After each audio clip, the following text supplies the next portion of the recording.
नमस्कार दोस्तों, हमारे चैनल ज्ञानधारा एसटीपी में आपका स्वागत है। मैं आशीष कुमार आज फिर आपके लिए ओशो की एक नई कहानी लेकर आया हूँ, एक नई सीख लेकर आया हूँ और एक नई सोच लेकर आया हूँ।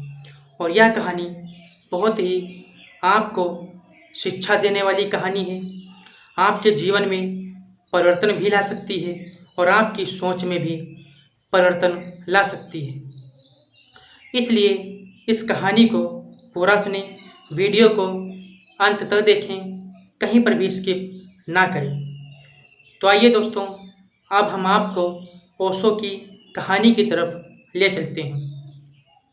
जैसे कि एक संत जी थे और वह संत जी ईश्वर का नाम जपा करते थे और उनके हाथ में एक माला थी और उसी माला से ईश्वर का नाम जपा करते थे और वह भिक्षा मांगने के लिए निकल पड़ते थे सुबह सुबह। और जहाँ भी उन्हें समय मिलता था आराम करते और वहीं पर माला फेरने लगते, ईश्वर का नाम जपने लगते थे। लेकिन होता क्या था, उस माला से वह जितनी बार नाम ईश्वर का जपते थे वह शाम को आते और अपनी डायरी में लिख लेते थे कि आज हमने इतनी बार ईश्वर का नाम लिया है। 100 बार, 1000 बार या 1500 बार, जितनी बार नाम लेते उस माला के अनुसार आते और डायरी में लिख लेते थे। होता क्या है, एक दिन महात्मा जी कहीं जा रहे होते हैं और उन्होंने सोचा कि चलो आराम कर लिया जाए और इस माला से ईश्वर का नाम भी जप लिया जाए। तो वह संत जी उस माला से ईश्वर का नाम जप रहे थे, माला फेर रहे थे। होता क्या है, वहाँ पर एक थोड़ी दूर पर ग्वालिन थी जो कि सभी को दूध नाप कर दे रही थी, दूध बेच रही थी, तो सभी को नाप कर तोल कर दे रही थी। और थोड़ी देर में एक ग्वाला आता है और उस ग्वालिन से कहता है हमें भी दूध दे दीजिए।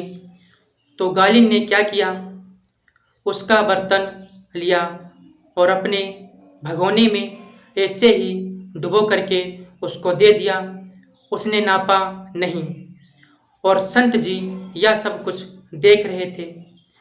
तो उन्होंने पड़ोस में बैठे एक व्यक्ति से पूछा कि यह जो ग्वालिन है सभी को दूध नाप तोल कर दे रही थी, लेकिन यह जब ग्वाला आया इसने कहा इस ग्वालिन से कि हमें दूध दे दीजिए, तो इसने उस ग्वाले के लिए दूध नापा नहीं और बल्कि उसका बर्तन अपने भगोने में डुबो करके ऐसे ही दे दिया।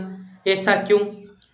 तो उस पड़ोसी व्यक्ति ने कहा उन संत जी से कि यह जो ग्वालिन है इस ग्वाले से प्रेम करती है, इसलिए बिना नापे तोले ही अपने प्रेम में फंस करके इसको बिना नापे तोले ही दूध दे दिया।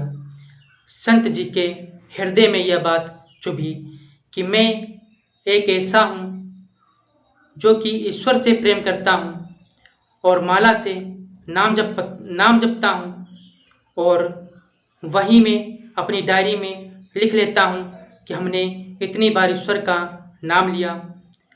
और जबकि संसारिक प्रेम में कोई नाप तोल नहीं, तो फिर ईश्वर से प्रेम में नाप तोल करना यह गलत है। संत जी को एक अच्छी शिक्षा मिली और उसी दिन से उन्होंने उस माला को तोड़ डाला और ईश्वर से क्षमा मांगा कि हे प्रभु हमें क्षमा कर दीजिए, आज से आपसे प्रेम करेंगे और नाप तोल कोई नहीं करेंगे, कोई भी हिसाब किताब नहीं रखेंगे। तो फिर संत जी वहाँ से चले जाते हैं। तो दोस्तों, इस कहानी से ओशो समाज के मानवों को यह बताना चाहते हैं कि परमात्मा से प्रेम करो, परमात्मा के नाम से व्यापार मत करो। और जहाँ पर प्रेम होता है वहाँ पर हिसाब किताब नहीं होता है। उस ग्वाले और ग्वालिन के बीच में कोई हिसाब किताब नहीं था, क्योंकि उनके बीच प्रेम था। तो इसीलिए आप भी अगर ईश्वर से प्रेम करते हैं तो कोई भी हिसाब किताब ना रखें। यही प्रेम की हकीकत है। तो दोस्तों, मैं आशा करता हूँ आपको यह कहानी अच्छी लगी होगी, और मैं अगली वीडियो में मिलूँगा एक नई कहानी के साथ। तब तक के लिए दोस्तों, नमस्कार।